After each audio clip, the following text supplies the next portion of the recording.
1600 रुपया बोली मर गया नहीं साढ़े लो जा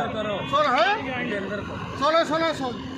क्या जी 1600 रुपया देखो अल्लाह रोटी दे बोलो डेली तक कंप्लीट कीते तीन च हैगा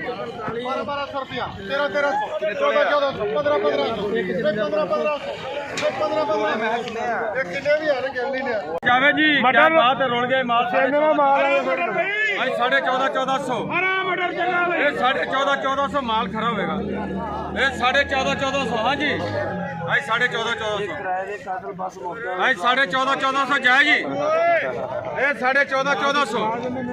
ये 14,500 आज 14,500 आज 14,500 14,500 इधर भज भज भज भज चूई भज 14,500 14,500 आज 14,500 14,500